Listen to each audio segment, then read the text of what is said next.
Need to restore your ASUS ROG Strix G16 laptop? This tutorial explains how to perform a factory reset and return your laptop to its original setup. So this should hopefully be a pretty straightforward process, guys, and without further ado, let's go ahead and jump right into it. It's supposed to not delete your personal files.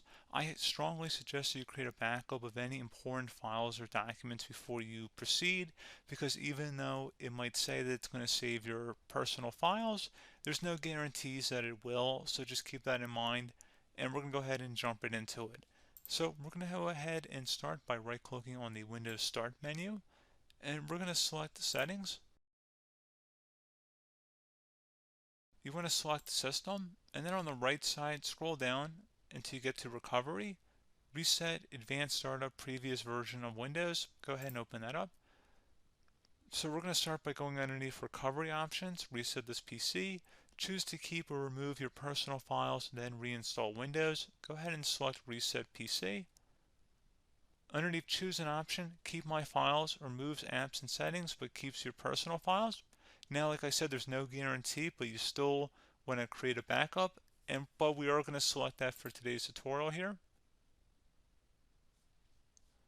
And it's going to ask how would you like to reinstall Windows. I usually do a local reinstall, so that's what I'm going to select. And current settings is going to reinstall Windows from this device, and then we're going to select Next again. This shouldn't take too long here, guys.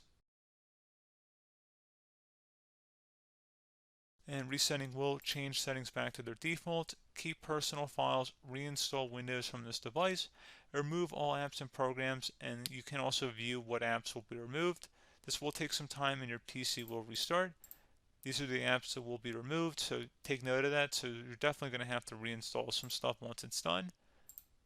So it looks like I accidentally closed out of there, so I'm just going to go back to exactly where we were.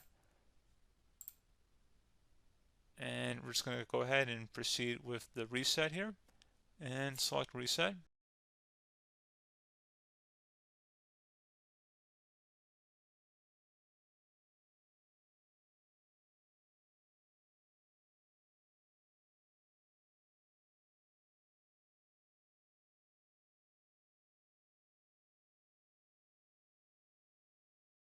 And there you go, guys. Should be simple as that.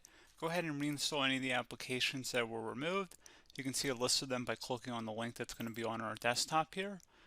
And that's pretty much it, guys. So, as always, thank you for watching this brief tutorial. Do hope I was able to help you out, and I do look forward to catching you all in the next tutorial. Goodbye.